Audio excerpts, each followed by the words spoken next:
Deus Todo-Poderoso, Deus se manifestava ali, mas só que ele já não estava mais no templo. Ele já tinha o povo tinha se afastado de Deus e Deus tinha abandonado. Então, nem a arca não estava mais no templo.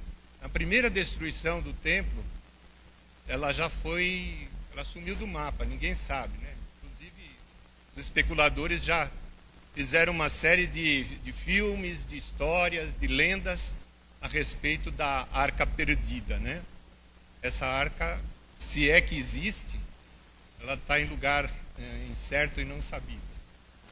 Então, o judeu que se apegava tanto às coisas materiais, né, às provas materiais da existência de Deus, tiveram que se conformar com a destruição de Jerusalém e do templo. E até hoje. E durante muitos anos aquele templo foi... a própria Jerusalém foi ocupada por outros povos, e somente em 45 é que o Estado de Israel foi novamente reestabelecido, né? Então, o Evangelho de Marcos conta a história de Jesus já nas proximidades desse evento, da destruição do templo. Vejam só, Jesus nasceu pelos cálculos dos estudiosos no ano 4 a.C. Esse é o dicionário John Davis. E quem reinava na ocasião era Herodes o Grande, e o reino, no ano 4 a.C., foi dividido entre os seus 3 filhos, ficando Arquelau com a Judéia, Herodes Antipas como tetrarca da Galiléia e Pérea, e Filipe como tetrarca da Itureia e de Traconites. E aí depois, a história de Jesus, ela dá uma pausa, né? Somente volta quando ele fez 12 anos aproximadamente, que ele foi lá no templo. E aí nós temos a sua morte. A sua morte, que foi no ano... durante o império de Augusto. Aliás, Augusto morreu e Tibério que assumiu como o imperador de Roma. Por volta do ano 27 e 33, né? Aí, a história do Império Romano é uma história impressionante. Esse documentário que eu assisti, ele conta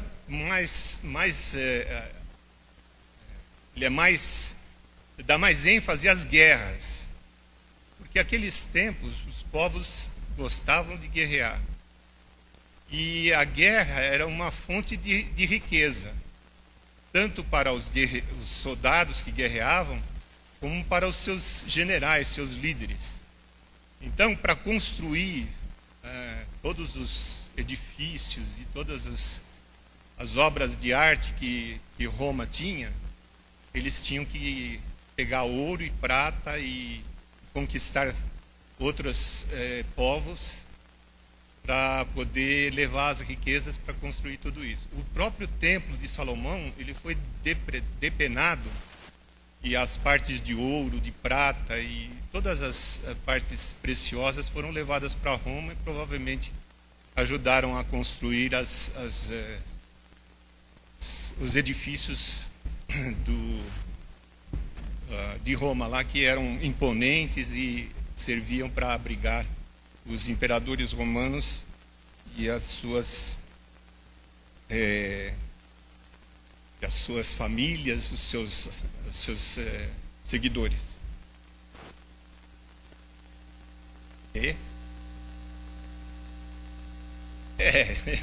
Isso daí... Mas provavelmente não, ela não tinha tanto valor, ela tinha mais um valor simbólico para o povo judeu, que era a presença de Deus, né? Bom, nós estamos estudando os 4 evangelhos, Mateus, Marcos, Lucas e João, que provavelmente os comentaristas eles são concordes em dizer que o primeiro a ser escrito foi o Evangelho de Marcos. Na realidade, Marcos é sobrenome. O nome do autor do Evangelho de Marcos é João Marcos. E existem especulações com relação a quem seria esse João Marcos. Ele pode ser um dos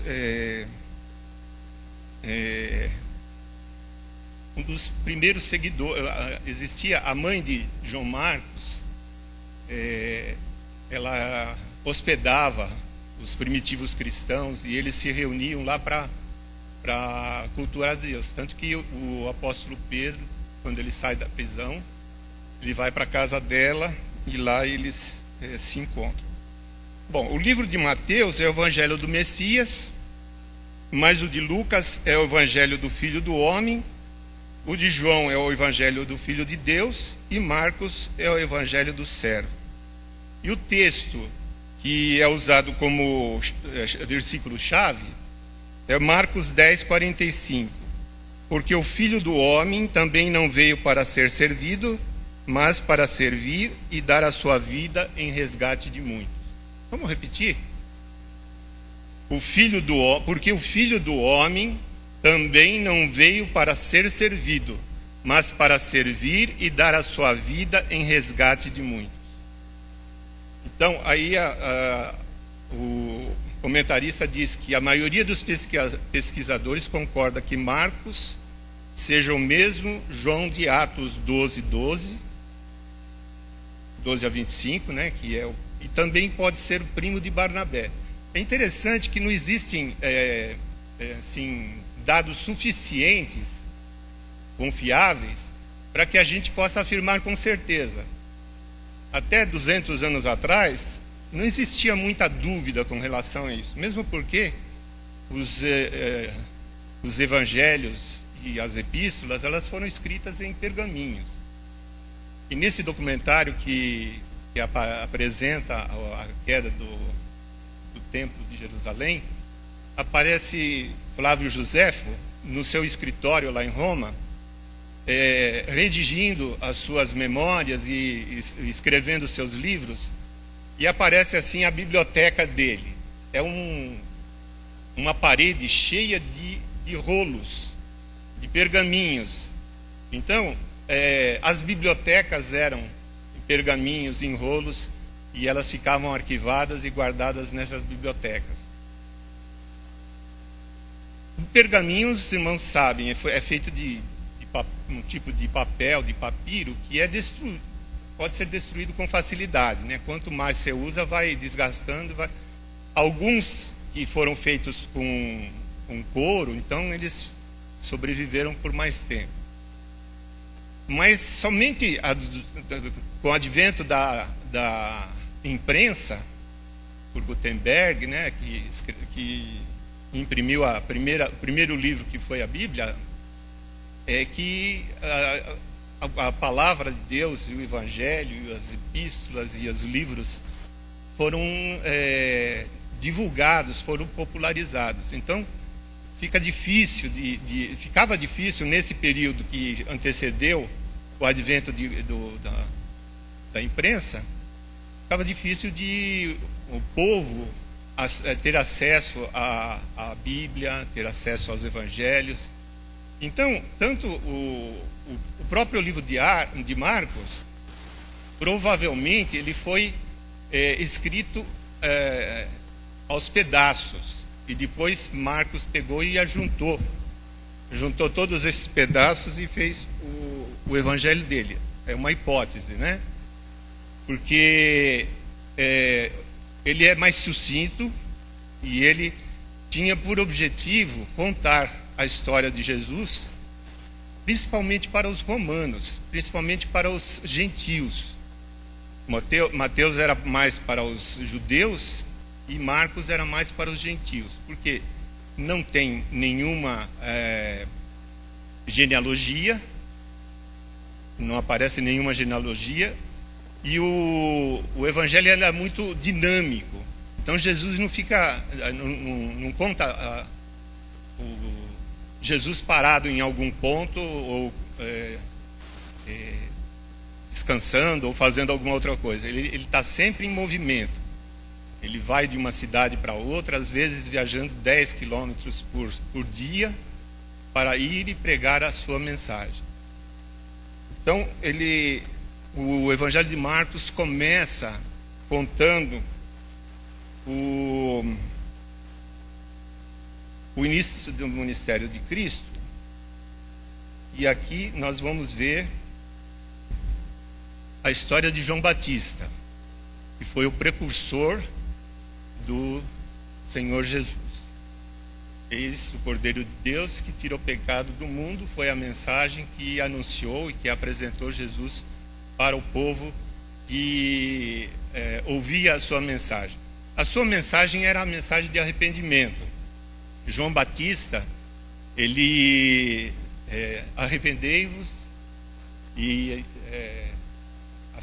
aceitai como é que ele falava? Depois de mim vem alguém mais poderoso que eu, portanto que não sou digno nem de curvar-me e desamarrar as correias das suas sandálias. Eu os batizo com água, mas ele os batizará com Espírito. Então ele era o precursor de Jesus. O pessoal costuma fazer uma alegoria de dizer que os reis antigamente mandavam o seu...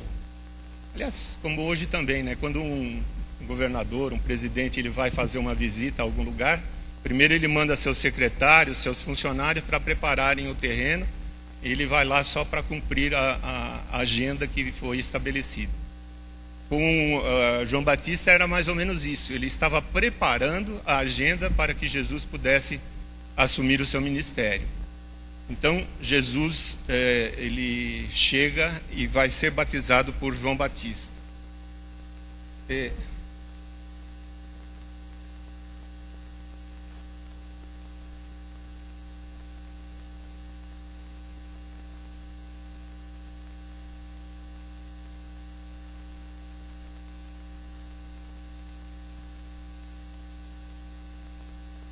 Não sei se existia essa intenção propriamente, né? Mas realmente o que acontecia era isso. João Batista, ele começou com a pregação do arrependei-vos, porque a gente via que realmente a corrupção era grande,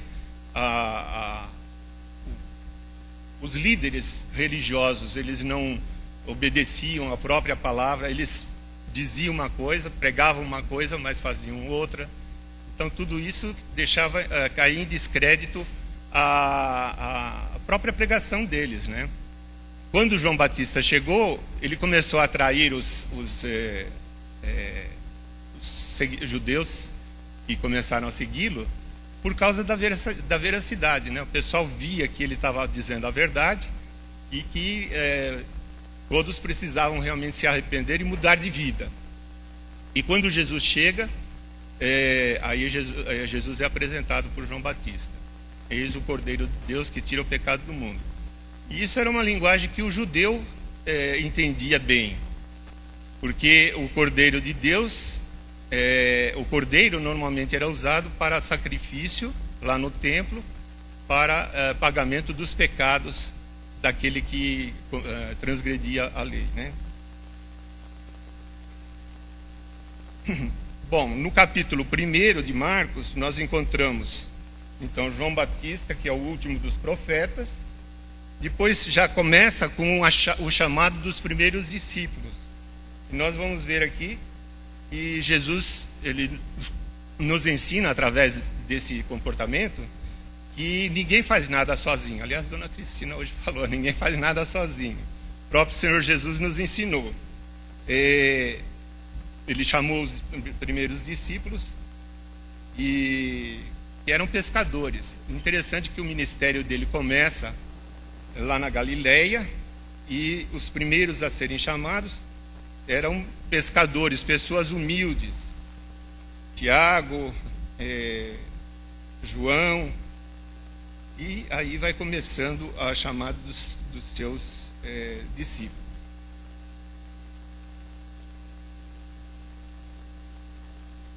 nesse capítulo, no primeiro capítulo de Marcos, nós temos 3 curas que dão início ao ministério, que impactam, além da mensagem, também com essas 3 curas. A primeira cura é do endemoniado. Isso para muitos era praticamente uma coisa extraordinária, né? Porque aquelas pessoas eram endemoniadas por muitos anos, eles estavam sob o efeito da possessão demoníaca, mas eles, com a cura, com a expulsão desses demônios, o pessoal começou a falar: poxa, esse é um profeta, é uma pessoa que deve ser ouvido. Depois ele curou a sua sogra, aliás, a sogra de Pedro, e curaram um leproso. Naquela época a lepra não tinha cura, então quem curasse um leproso era uma pessoa que tinha um poder extraordinário. O Evangelho de Marcos, que foi o primeiro a ser escrito dentre os demais evangelhos, ele mostra que Jesus foi precedido no seu ministério por João Batista, que para cumprir toda a justiça divina submeteu-se ao batismo. Ele não precisava ser batizado, né, porque o batismo era uma comprovação da transformação que acontecia, mas ele foi batizado, ele submeteu-se a isso, ele quis ser batizado, e aí foi ungido pelo Espírito Santo e submetido à tentação. Aí vem a tentação dele lá no deserto, e ele também sai vitorioso. Jesus nos ensina que, por mais qualificados que sejamos, devemos buscar auxiliares, distribuir tarefas para melhor cumprirmos nosso ministério. E ele falava e agia com autoridade, mas sua presença era tão compassiva que alcançava endemoniados, curava enfermos, dava nova esperança a quem se aproximava dele com humildade de espírito. O capítulo 2 e o capítulo 3 já mostra, como eu disse, Jesus era rapidinho, né? O ministério de Jesus na Galileia. Nesses 2 capítulos, Jesus fez esses 2 capítulos aconteceram para mostrar o que Jesus fez durante o seu ministério na Galileia. Ele define os 12 apóstolos.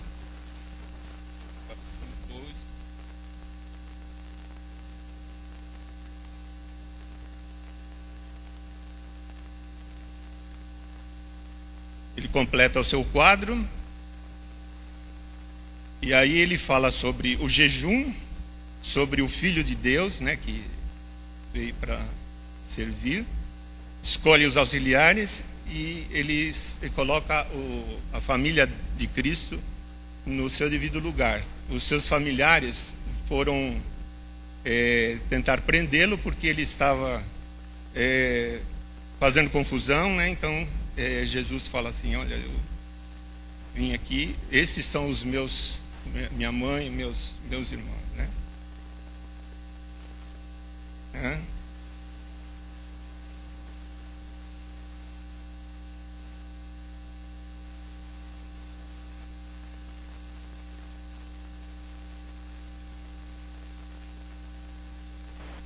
eu ver como é que está escrito. Quem é a minha mãe e quem são os meus irmãos? Então olhou para os que estavam assentados ao seu redor e disse: aqui estão minha mãe e os meus irmãos, quem faz a vontade de Deus, este é o meu irmão e minha irmã e minha mãe. Então ele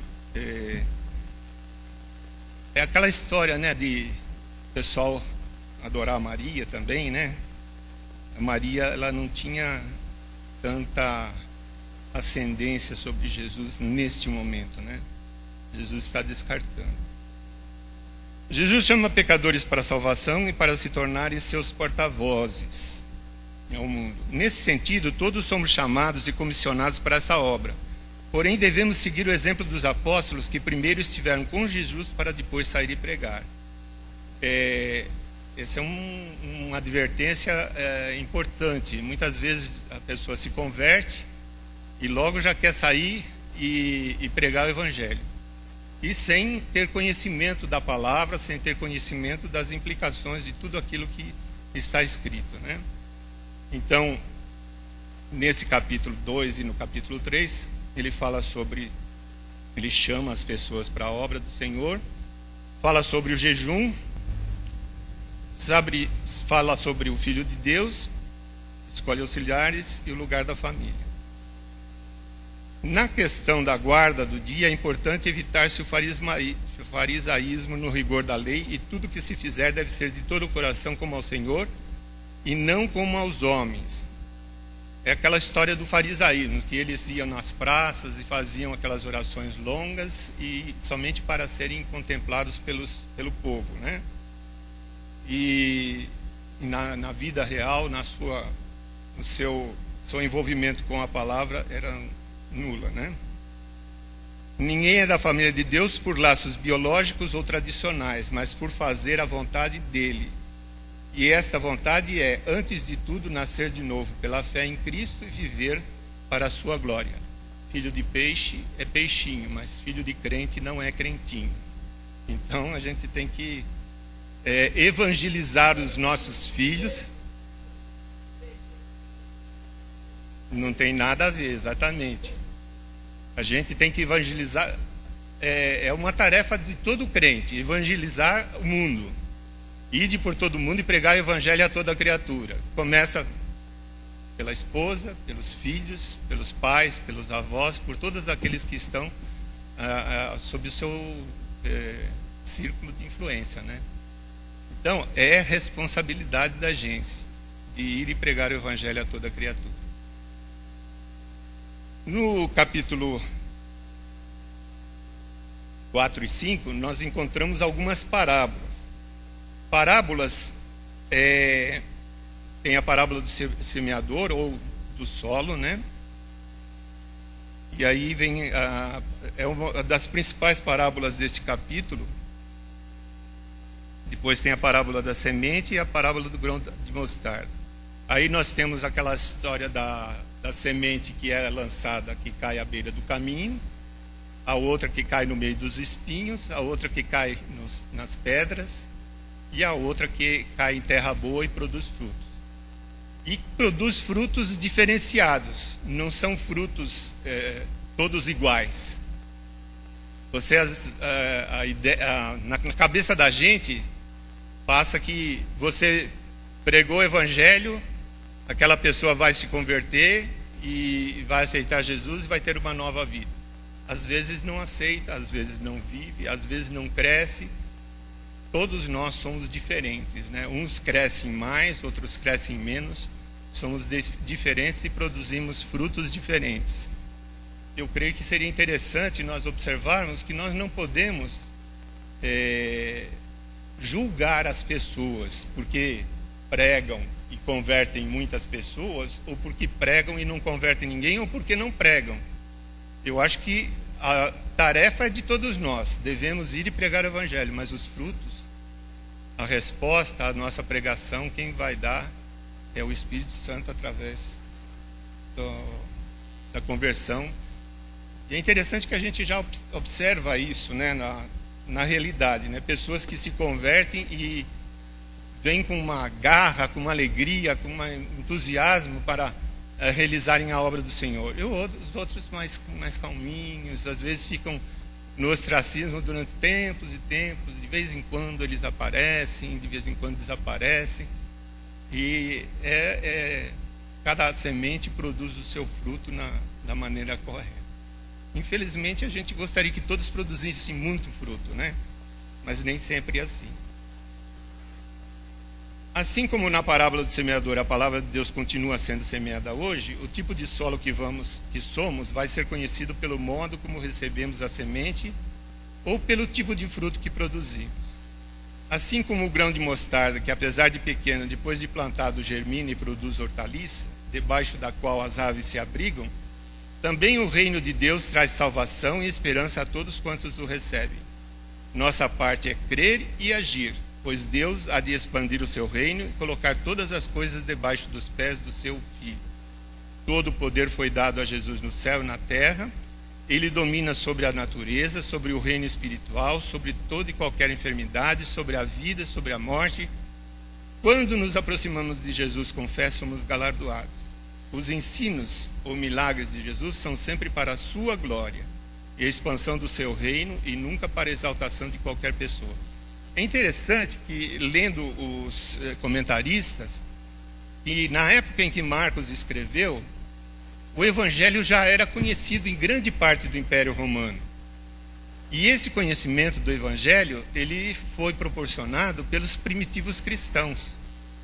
Eram os 12 apóstolos, depois mais uns 500, depois mais os 5.000 que se converteram.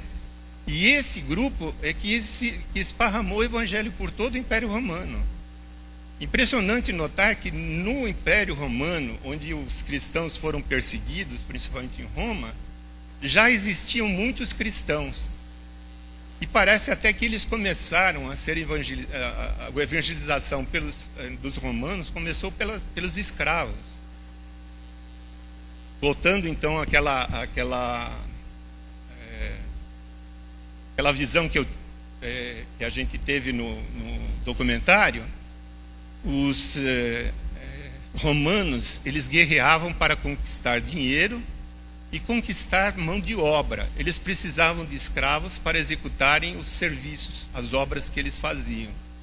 Então, para servir os novos ricos lá de Roma, né, a corte, todos aqueles imperadores e seus seguidores, eles precisavam de escravos, e muitas vezes os escravos eram mais sábios e tinham mais conhecimento do que os próprios senhores. Existiam escravos que sabiam ler e senhores que não sabiam. É uma inversão que aos nossos olhos é inacreditável. Como é que pode uma pessoa sem cultura ser tão rica e pessoas escravas serem tão sábias, mesmo sem ter dinheiro e sem ter riquezas e bens? Isso é a distorção que Jesus veio para transformar, né?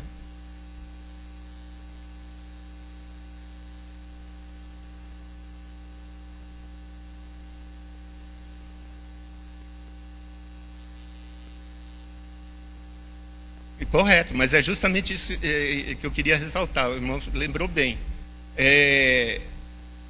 Eles conquistavam os povos, e é que nem no tempo quando Jerusalém foi cercada, Nabucodonosor pegou e escolheu os melhores príncipes, os mais sábios, os mais bonitos, os mais fortes, para levar lá para a Babilônia, né? Os velhos, os doentes ficaram para morrer lá de fome em Jerusalém. Os romanos não eram diferentes. Eu creio que isso daí é uma forma de agir já de longa data, né? Os dominadores, eles conquistavam as terras e os povos para pegar o que tinha de melhor para o seu próprio benefício, né? Aquelas construções fabulosas que existiam em Roma foram construídas por engenheiros, por pessoas que eram extremamente competentes, muito, muito bem preparados. Não era qualquer um, tanto que algumas das construções existem até hoje. 2000 anos passados, elas não foram derrubadas, não foram destruídas. Por quê? Porque foram bem feitas por pessoas muito competentes, né?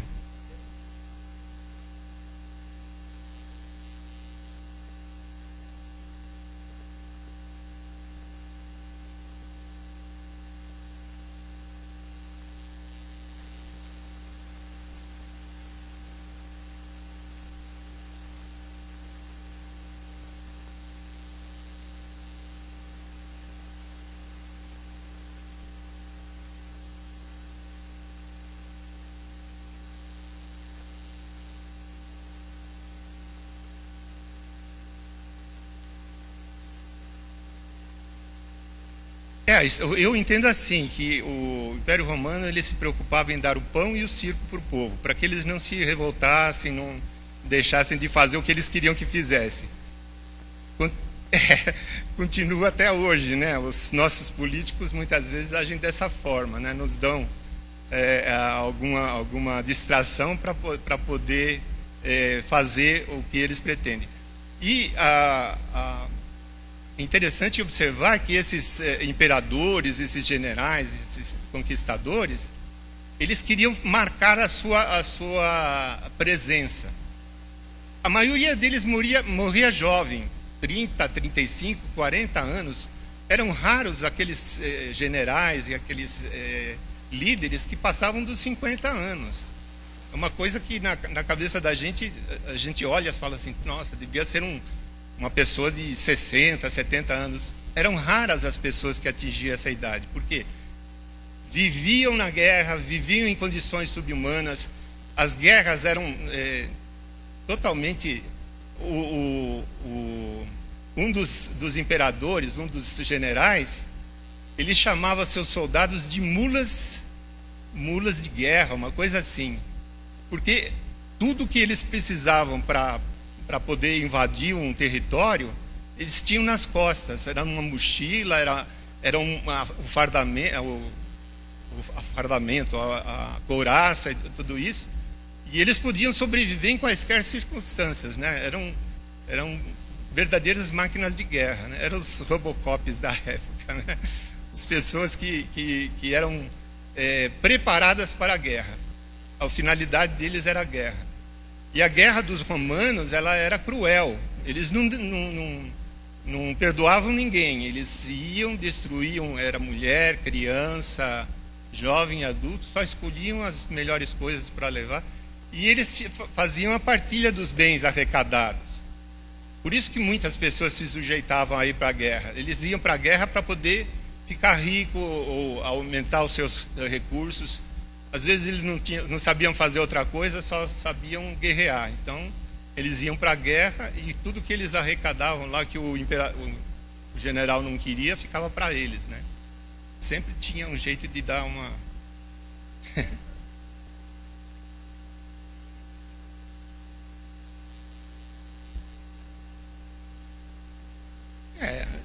Cada nação tem uma forma de se divertir, né? Assim como a parábola do semeador, a palavra de Deus continua sendo semeada hoje. O tipo de solo que somos vai ser conhecido pelo modo como recebemos a semente ou pelo tipo de fruto que produzimos.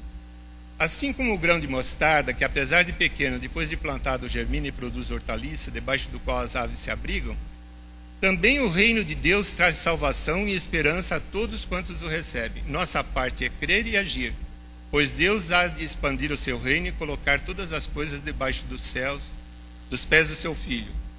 Todo o poder foi dado a Jesus no céu, na terra. Ele domina sobre a natureza, sobre o reino espiritual, sobre qualquer tipo de enfermidade, sobre a vida, sobre a morte. Quando nos aproximamos de Jesus com fé, somos galardoados.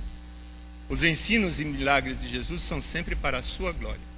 É impressionante, né? Porque eu fico imaginando, há 70 anos, vai fazer 75 anos que essa igreja foi fundada. Na fundação eram 21 membros. Hoje nós somos 200 e pouco. No total de membros que frequentaram durante a história, deu quase 1.600 pessoas. É uma pequena sementinha que foi plantada, que floresceu e que produziu fruto abundante. Algumas igrejas produzem mais, como eu tinha falado, né? Algumas produzem, tem igreja que tem 2.000, 3.000, 5.000 membros. Então Deus, ele produz o crescimento de acordo com a sua vontade, a sua soberania. No capítulo 6 nós encontramos, é interessante que 5 eventos marcantes no ministério de Jesus. Primeiro, lidar com a incredulidade dos familiares, dos conterrâneos e dos líderes da sua nação. Nenhum profeta é aceito em sua própria nação. Jesus começa a treinar os seus discípulos na missão de fazer a obra em nome dele. E terceiro lugar, a coragem de João Batista em confrontar o rei Herodes. Os irmãos se lembram que ele acusou Herodes de pecado, e ele foi preso por causa disso e acabou perdendo a cabeça, cortaram a cabeça dele por causa disso. Mas ele não negou a sua fé, ele não abriu mão dos seus princípios. E é impressionante como os cristãos seguiram essa digamos, essa herança, se eu posso dizer assim. Muitos cristãos morreram por causa da fé que tinham. Não abriram mão dos seus princípios. Missionários entre os índios, missionários entre aborígenes, entre povos, entre a própria, lá como é que é? Irã, no Iraque, na China. É impressionante saber que na China existem mais milhões de pessoas que se converteram ao cristianismo, apesar de toda a perseguição, apesar de toda a repressão do governo. Então, essa pregação que começou tão fraquinha, tão pequenininha, ela se espalhou pelo mundo todo e chegou até nós, né? Graças a Deus.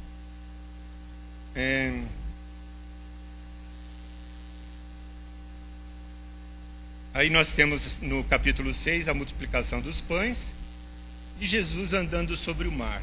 Então Jesus, durante o seu ministério, ele provou de todas as formas que ele era Deus. Ele não era um homem comum. Apesar de estar na carne, sendo um homem, ele era também Deus. E ele também fazia algumas coisas que um homem normal, comum, não podia fazer. Então ele andou sobre o mar, multiplicou os pães. E Jesus lidou com a incredulidade dos seus, mas levou avante a sua missão. O ambiente de incredulidade em que vivemos deve nos estimular a demonstrar nossa fé e glorificar a Deus. Ele honra e recompensa aqueles que o buscam pela fé.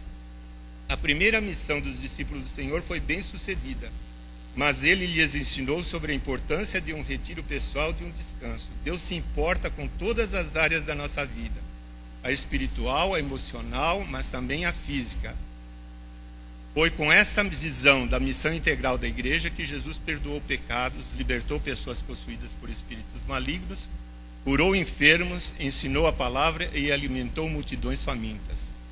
Deus se importa e quer nos suprir em todas as nossas necessidades. Isso todos nós temos como comprovar. Se a gente desse a oportunidade, cada um de nós daria o seu testemunho, né?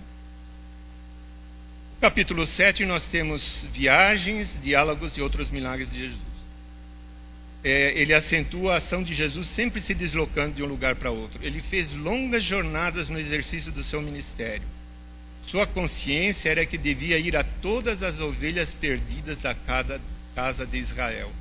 Enquanto viajava por outras paragens, como Tiro, Sidom, Decápolis, locais esses que chegavam a cerca de 10 quilômetros de distância de um ponto ao outro, ele ensinava, enfrentava a oposição, desmascarava os hipócritas, socorria os necessitados e realizava milagres. E aí nós vemos a hipocrisia da oposição. Os fariseus, principalmente, né, iam até Jesus para fazer perguntas, para ver se ele sabia a resposta, para colocar em xeque, para ver como ele respondia, não porque eles não soubessem a resposta, mas porque eles queriam desafiar, queriam provocar a Jesus, né? Deus deseja que todos sejam alcançados e salvos pelo poder do Evangelho. Jesus não somente viajou muitos quilômetros a pé, mas também enviou seus discípulos, sempre com o objetivo de que a sua mensagem alcançasse de todos. Então era uma aula prática, uma aula teórica e era uma aula prática. Eles acompanhavam Jesus, viam o que Jesus estava fazendo, ouviam o que ele falava e depois Jesus mandava, geralmente de 2 em 2, para que fossem e pregassem a todas as pessoas. Mesmo porque ele sabia que o seu ministério seria curto, 3 anos. Em 3 anos, para atingir todas as cidades da região, era um tempo curto, né? Então eles precisavam ser estimulados a fazer isso. E eu creio que esse exercício provocou o crescimento do cristianismo. Principalmente no dia de Pentecostes, por exemplo, quando judeus de todas as nações vinham a Jerusalém, ali eles ouviram a mensagem e voltaram para suas terras. Com toda certeza a mensagem tinha ficado nos seus corações e foi esparramando pelo Império Romano todo. Assim como Jesus enfrentou oposição no seu ministério, o mesmo pode acontecer conosco. Ó, pessoal, vocês pensam que as promessas são de vida fácil? O cristão sempre vai ter dificuldades a enfrentar. Todavia, a verdade precisa ser proclamada, os hipócritas confrontados e desmascarados, sem nos esquecer do ensino da palavra e socorro aos necessitados, como fez o Senhor Jesus. Nós mesmos devemos ter cuidado de distinguir o material do espiritual e, no exercício do ministério, nos lembrar que Deus é criativo na sua soberania de ação. Poucas vezes na Bíblia, Jesus repetiu a sua maneira, o próprio Deus, né? Em toda a história da Bíblia, da palavra de Deus, nós vemos que Deus ele é criativo. Em cada circunstância ele agia de uma forma diferente, de acordo com a necessidade daquela hora, né? Ele pode multiplicar peixes, mas também pode nos estimular ao trabalho ou à pescaria. Já pensou se fosse o tempo só de ir lá e pegar o peixe na peixaria? Muitos devem ir e pescar para poder... e não somente na parte material do alimento, mas também na parte de evangelismo, né? Não é só esperar que os peixes caiam dentro do barco aqui e venham a aceitar Jesus como Salvador. Temos que ir e pregar o evangelho a toda criatura. Ele pode dividir o mar ou andar sobre ele. Ele pode curar diretamente ou nos abençoar por meio de tratamento de saúde e outros meios. Precisamos ter sabedoria para entender como Deus está agindo e nos submetermos à sua vontade. Isso é que é o mais difícil, né? Muitas vezes nós não temos paciência, queremos que as coisas sejam resolvidas rapidamente, para ontem, e quando Deus às vezes Ele quer que a gente dê um tempo para que isso aconteça.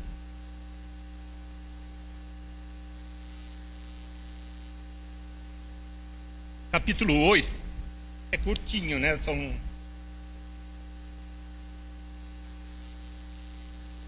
16 capítulos, né? Capítulo 8. Alguns momentos especiais que Jesus teve com os fariseus. Os fariseus, eles cutucavam a Jesus para ver o que Jesus falava. Não que eles quisessem aprender com Jesus, né? Jesus esteve com os fariseus ao lhe pedirem um sinal do céu. Se é Deus mesmo, então manda que ele desça da cruz e assim por diante.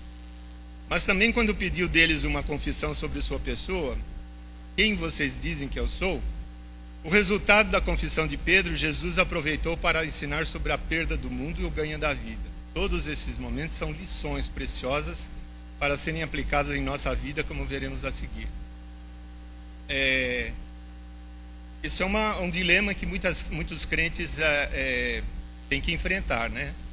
Muitas vezes, para você conquistar a posição no reino dos céus, você precisa abdicar de posições aqui na terra, porque talvez sejam incompatíveis, por alguma razão que cada um deve buscar a Deus para entender, né?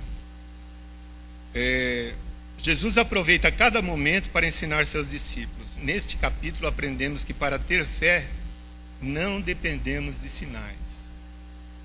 É bem verdade que muitas pessoas fazem promessas, fazem pedidos, né? Votos, mas mais bem-aventurado é aquele que acredita sem ver, né? Sem ter necessidade dessa visão para poder aceitar que Jesus é Deus, que Jesus é poderoso, que Ele pode fazer as coisas.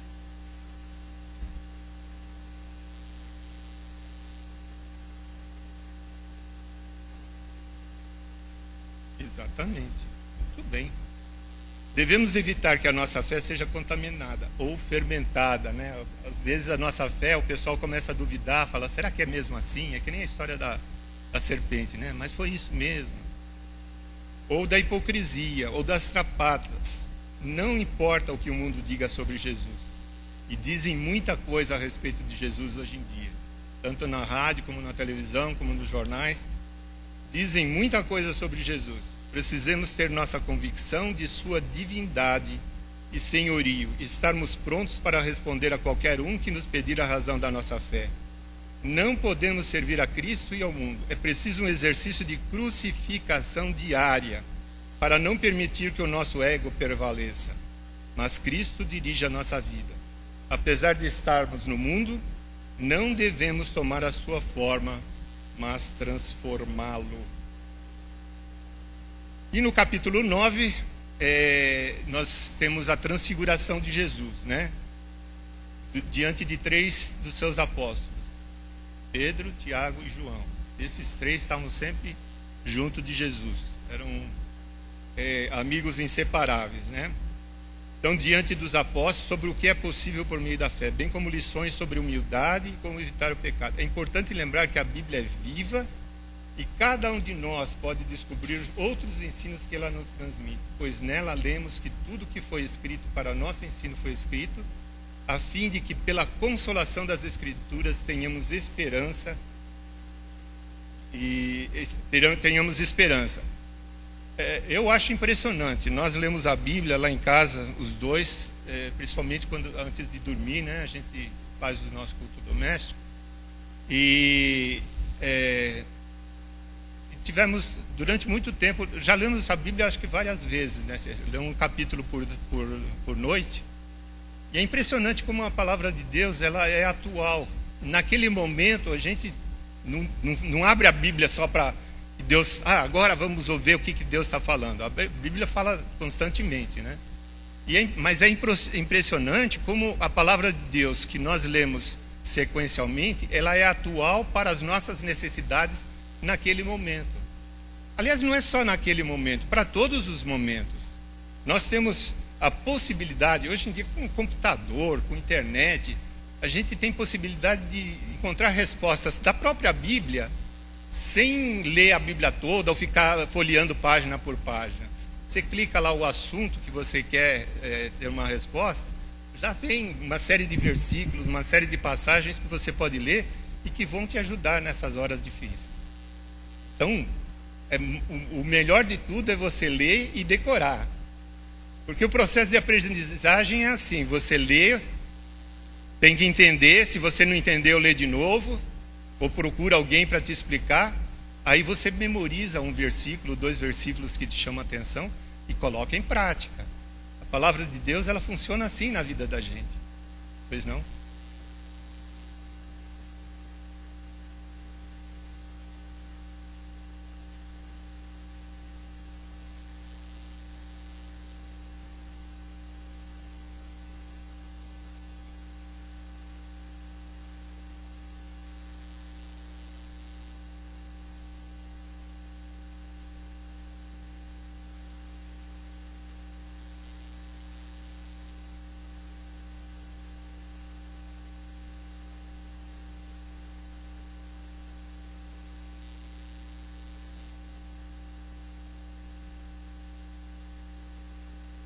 Exatamente.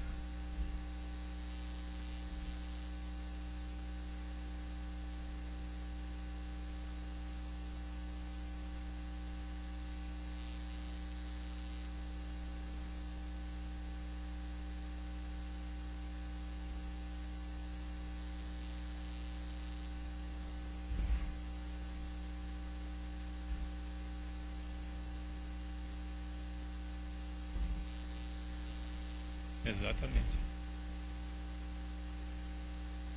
É por isso que nós precisamos ler a Bíblia todo dia, se possível mais de uma vez por dia, porque cada vez mais, como eu citei, a internet, a televisão, a rádio, eles estão cheios de mensagens.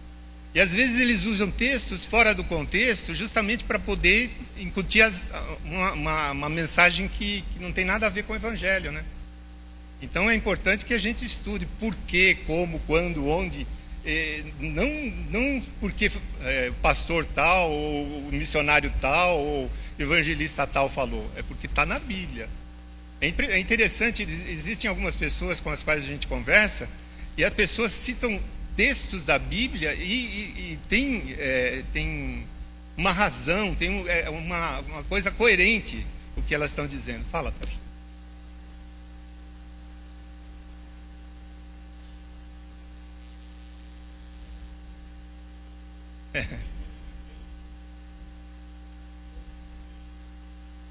Porque é uma mensagem que interessa.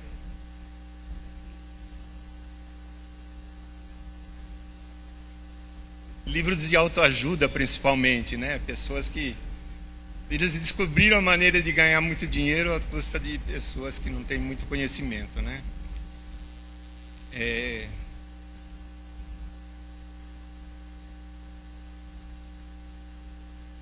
Bom, então os fariseus queriam um sinal do céu, Jesus não deu. Jesus aproveita cada momento para ensinar os seus discípulos. Nesse capítulo aprendemos que para ter fé não precisamos de sinais. O importante, não importa o que o mundo diga sobre Jesus, precisamos ter nossa convicção de sua divindade e senhorio e estarmos prontos para responder. Isso que é importante. A qualquer um que nos pedir a razão da nossa fé, qual é a razão da nossa fé? Temos que saber responder. Por que você é crente? Por que você vai na igreja? Por que você faz o que você faz? Por que você não faz o que você faz? Você tem que saber a resposta citando a palavra de Deus, né? Capítulo 9 é um confronto novamente com os fariseus, né? O significado da transfiguração, a geração incrédula, tudo o que possível que crê, o mal da vaidade. É importante lembrar que a Bíblia é viva e cada um de nós pode descobrir outros ensinos que ela nos transmite, pois nela lemos que tudo que foi escrito para nosso ensino foi escrito a fim de que pela consolação das Escrituras tenhamos esperança. Cuidados com o pecado, sempre, né?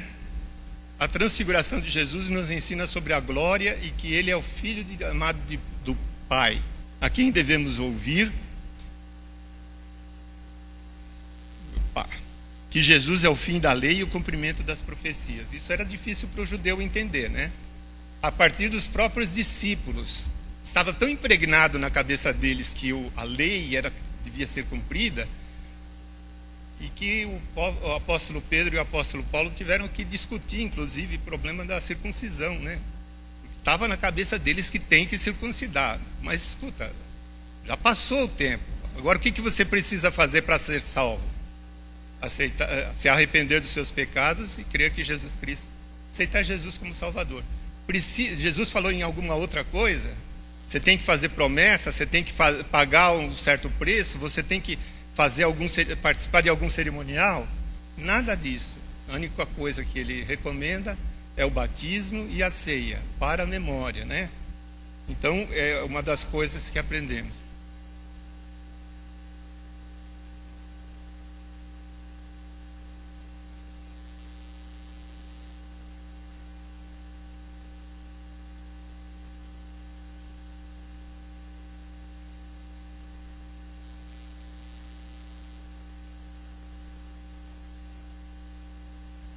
Esse daí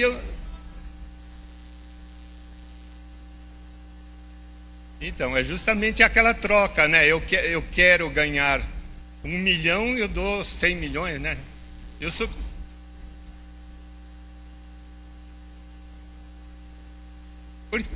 É mais fácil, né?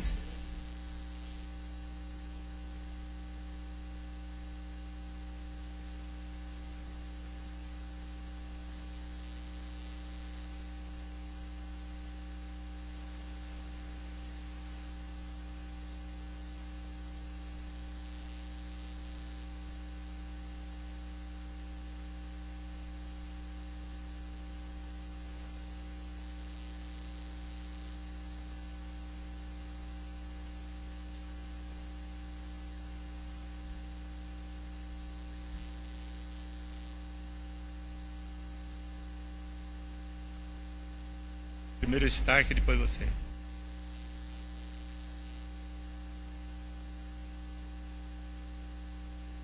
Para que você quer?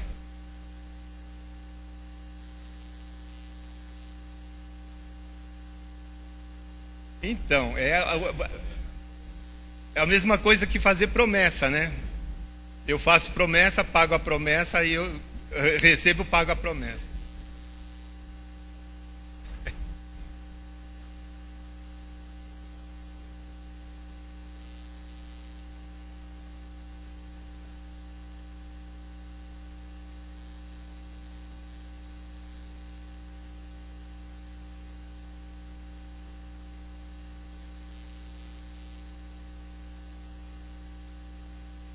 É.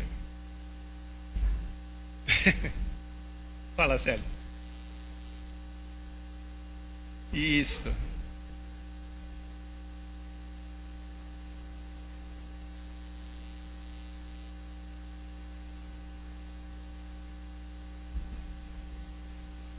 É um tipo de sincretismo que acaba existindo entre as igrejas católica e a igreja batista, né? E a igreja evangélica. É,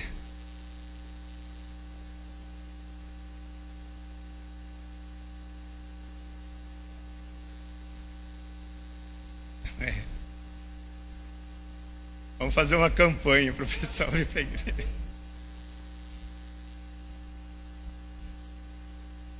No capítulo 10, nós temos ali a lei como consequência do pecado. Aí ele fala sobre o divórcio, né? É interessante que muitas leis elas não precisariam existir, né? Você sabe que algumas leis elas foram criadas para porque o povo não obedece, não age corretamente. Por exemplo, o cinto de segurança. Precisava ter lei para o pessoal usar cinto de segurança? Não, se você tem a conscientização de que você não precisa usar, você precisa usar cinto de segurança, que é uma questão de segurança, para você num acidente você não morrer, não precisava de lei. Agora não, eles fizeram uma lei, você tem que usar o cinto de segurança. E tem pessoas que nem entendem porque só usam o cinto de segurança quando passa no posto de fiscalização para o guarda ver que ele está com o cinto de segurança. A ideia não é essa, a ideia é que você use o cinto de segurança porque é necessário num caso de acidente, né? Então a lei do divórcio também foi assim. Deus não queria que as pessoas se divorciassem. Ele não quer que as pessoas se divorciem. Mas por causa da dureza dos seus corações, Deus permitiu que as pessoas se divorciassem. Permitiu que eles se casassem novamente, tivessem... Então, é a dureza dos nossos corações que precisa ser tratada. A questão do divórcio deve ser vista como uma permissão e não como vontade divina. Precisamos ser misericordiosos para com aqueles que se divorciam. Aliás, isso é uma palavra forte, né? Nós temos alguns casos na nossa igreja de pessoas que se divorciaram ou estão em vias de... E dá dó. Desculpe se alguém está me ouvindo. Porque realmente é falência de tudo aquilo que a gente aprendeu com relação ao casamento, né?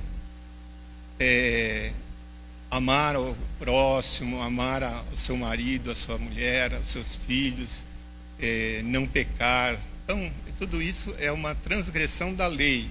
Então, por isso que Deus teve que dar um jeitinho para que a gente não sofresse maiores consequências. Mas devemos ter dó, devemos ter compaixão, devemos ter amor por essas pessoas, porque infelizmente são situações que não tem uma solução aparente, principalmente quando tem um filho. Você separa, divorcia, mas o filho está lá. Os dois vão ter que dar um jeito e a coração da pessoa está dividido, não sabe? Então realmente é um problema sério, né? A questão do divórcio deve ser vista como uma permissão e não como uma vontade divina. Precisamos ser misericordiosos para aqueles que se divorciam, da mesma forma como Deus é misericordioso para conosco em tantas outras situações. Senão nós estaríamos perdidos, né? Porque somos pecadores, pecamos constantemente, não tem como você dizer, olha, eu sou santo, não peco. Se eu pecar, Ele é fiel e justo para nos perdoar dos pecados e nos purificar de toda injustiça. Graças a Deus por isso. No coração de Jesus há um espaço especial para as crianças. O mesmo deve acontecer conosco no tratamento das crianças hoje. Não é pecado ser rico, nem vai para o inferno quem possuir riquezas. A questão é no que está a confiança de cada pessoa. Os ricos deste mundo não devem confiar no que possuem, mas fazer das suas riquezas motivos para abençoar os outros. Cada passo que Jesus deu e cada palavra que disse, ele o fez com a convicção de que estava fazendo a vontade de Deus. Nada para ele foi surpresa.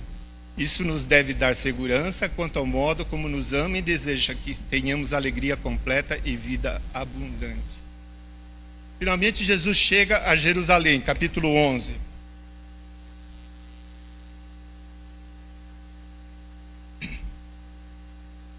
Essa ida de Jesus a Jerusalém foi a última antes da sua prisão, julgamento, morte e ressurreição. Ele precisava ser diferente e triunfal. Jesus é recebido como rei, pois era o cumprimento da profecia de Zacarias 9:9, quando ele entra lá o pessoal fala aleluia, joga os ramos, né?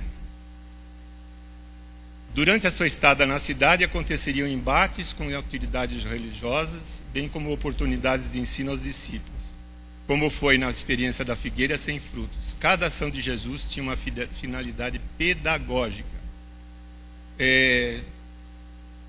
A entrada triunfal de Jesus em Jerusalém não era somente o cumprimento da profecia, mas a oportunidade para ele ser recebido como Filho de Deus, o Salvador do mundo. A multidão se entusiasmou com a sua chegada, mas não percebeu que o seu reino não era desse mundo. Ela própria depois é acusada pelas autoridades religiosas para pedir a crucificação de Jesus e rejeitá-lo como rei, pois declarou que não tinha outro rei senão a César. Olha só a contradição que os seguidores muitas vezes entram, né? Os detalhes da busca do animal para Jesus, entrar na cidade montado nele, revelam não somente o cumprimento de uma profecia, mas principalmente a verdade de que Deus está no controle de todas as coisas, que Ele sabe o que está acontecendo e vai acontecer. Jesus era onisciente, Ele era Deus. A experiência da figueira, que só tinha folhas e não tinha frutos, nos ensina que Deus não se impressiona com a nossa folhagem religiosa, mas procura fruto, independente de ser tempo ou não. O capítulo 12, temos uma parábola profética falando da destruição do templo. Aí Jesus fala sobre a lei e fala da sua ressurreição. Incrível, né? Ele falou da ressurreição e o pessoal não prestou atenção no que ele estava falando. E depois temos o grande mandamento, amar a Deus sobre todas as coisas, ao próximo como a si mesmo. Na condição de vinha do Senhor,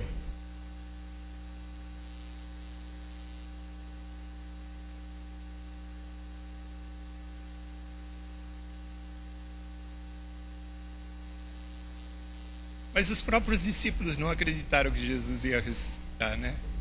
Eles estavam andando lá no caminho de Emaús, Jesus teve que falar para eles, e falando ainda assim, eles tinham dificuldade. Só no último dia. Mas Jesus foi o precursor, né? Ele mostrou que ele ressuscitando, nós temos a possibilidade de...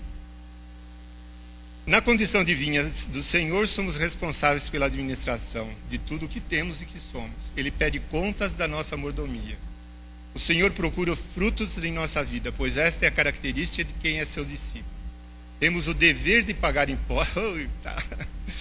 Temos o dever de pagar impostos, cumprir a lei, mas não nos esquecermos de que há o que é de César, mas também o que é de Deus. Não podemos prestigiar César e negligenciar Deus. No que diz respeito aos laços familiares, na eternidade, essa é uma discussão boa, né? Nós não vamos ter tempo para isso, mas na eternidade não é ponto para especulação. Se houver, com certeza será sem o vínculo de afetividade cultivada na terra. Essa história de você, eu vou encontrar o meu amor, dá um tempinho aí, vamos pensar melhor, né? Vai juntar toda a família, os filhos. Se bem que existe um hino que fala, né? Lá verei o meu Senhor, todos os meus. Como é futuro, nós não temos informações de como será lá, mais precisas, então vamos acreditar que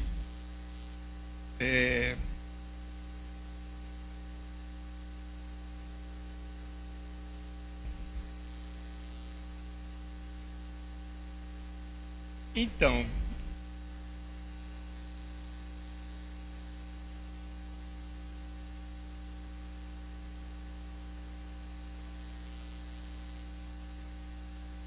a mesma coisa com relação aos filhos, né? Quantas mães choram para os seus filhos se converterem, se mudarem o seu caminho, e eles nada, né?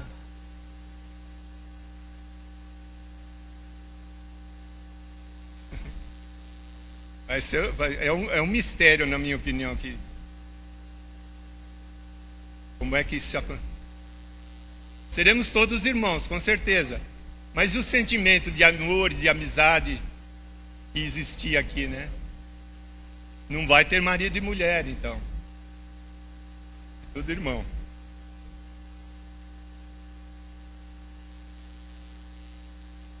No capítulo 13, temos o sermão profético de Jesus, né? Profecia sobre Jerusalém. Digamos que foi no ano 30 da era cristã, ou 29, 28. Em 70, Jerusalém, a profecia de Jesus se cumpriu. Não só a cidade foi destruída, mas o templo, que era tão precioso, foi destruído também. Isso era uma coisa que Jesus profetizou, mas que ninguém quis acreditar, né? E além disso, tem sobre outros fatos que Jesus falou, que eram guerras, rumores de guerras, terremotos, várias desgraças que servem para nós até o dia de hoje. E que ele vai voltar. Essa é a esperança de todo cristão, né? Somos desafiados a crer que Jesus não tarda a voltar, em virtude do cumprimento de suas profecias. As que dizem respeito à destruição do templo e sobre a queda de Jerusalém já ocorreram. Os demais sinais, como guerras, revoluções, terremotos e fomes, nós os testemunhamos diariamente. A pregação do Evangelho em todas as nações tem sido facilitada pelas ações missionárias de diversas igrejas no mundo e pela mídia, que alcança lugares onde não podemos chegar pessoalmente. Então, o que mais falta para se cumprir para Jesus voltar? Precisamos com diligência atentar para o alerta de Jesus. Jesus não disse que todos irão se converter, né? Jesus disse que a mensagem será pregada a toda criatura. E Marcos 14 começa então a caminhada dele para a cruz. Temos a mulher que ungiu a cabeça de Jesus com um bálsamo, estou terminando, hein? Um caríssimo perfume, a celebração da Páscoa e os cuidados que temos que ter para não incorrer nos mesmos pecados cometidos pelos discípulos no momento que Jesus mais precisou deles. Eles o abandonaram na hora quando mais ele precisava, né? As principais lições que devemos guardar desse estudo são as seguintes: devemos oferecer o melhor para Deus, como fez a mulher que ungiu a cabeça de Jesus. A celebração da ceia é lembrança de que fazemos parte do corpo de Cristo e que o sangue de Jesus não somente nos purifica de todo pecado, mas também nos assegura a vitória contra o inimigo, assim como o sangue do Cordeiro Pascal era o sinal de que os primogênitos de Israel não seriam atingidos pelo destruidor. Todos corremos o risco de cair se não vigiarmos contra as tentações. Não é pecado cair, é pecado você não... como é que é? Você não se arrepender dos seus pecados, né? Como Judas, por exemplo, que não se arrependeu, né? Todos nós pecamos, mas não podemos ficar satisfeitos com o pecado. O exemplo de Jesus no Getsêmani nos ensina como lidar nos momentos de crise: buscar um ombro amigo, abrir o coração e orar, mas sempre na dependência da vontade de Deus. Assim como Jesus enfrentou corajosamente os seus algozes, nós também não podemos nos acovardar diante de um mundo hostil à verdade da palavra de Deus. Olha, Jesus nunca prometeu tempos fáceis para o cristão. E nós vemos através da história muitos que foram sacrificados, que foram martirizados por causa do seu amor a Cristo. E os dois últimos capítulos, 15 e 16, são de fato o clímax, não somente do seu livro, mas o ápice da mensagem cristã. Julgamento, crucificação, morte e ressurreição de Cristo, bem como a missão que ele nos confiou. Isso fundamental. Isso daí, todos nós precisamos ter convicção, certeza, conhecimento desse fato, dessa realidade. A resistência de Cristo durante todo o julgamento demonstra a sua determinação de tudo sofrer para fazer a vontade do Pai Celestial e cumprir a obra redentora. Acho que foi o Tirso que falou domingo, né, que ele poderia ter manifestado seu poder, né?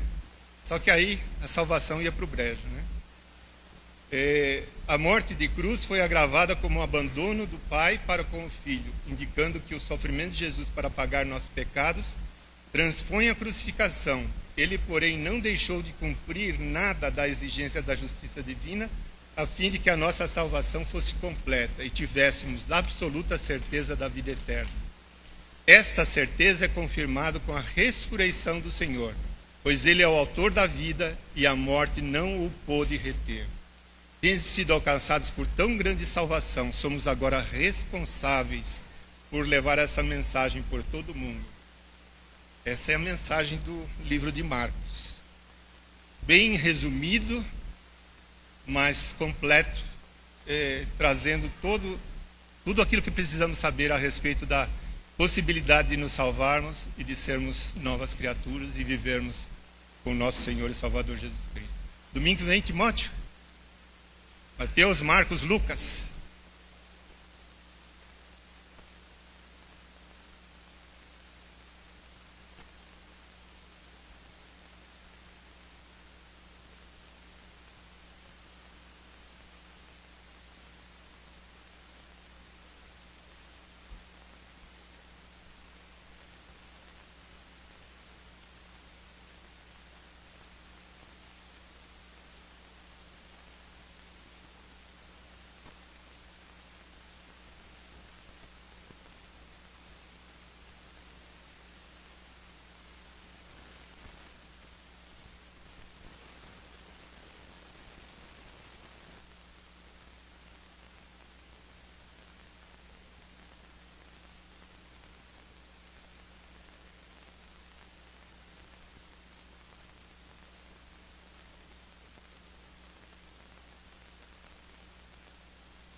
Foi adicionado, né?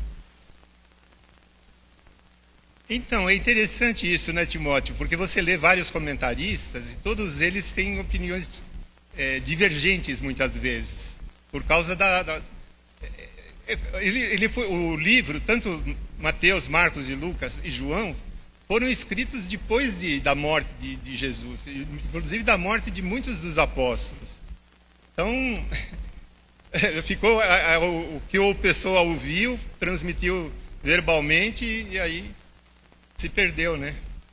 E alguns resolveram, me lembrei, ele falou isso.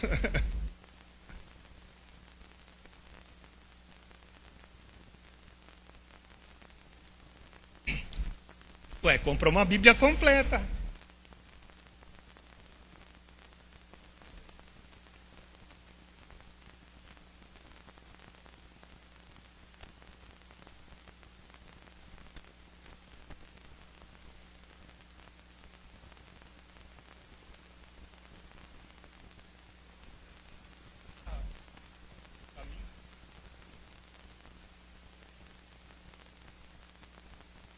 Essa daqui não está tão boa quanto a dele, mas...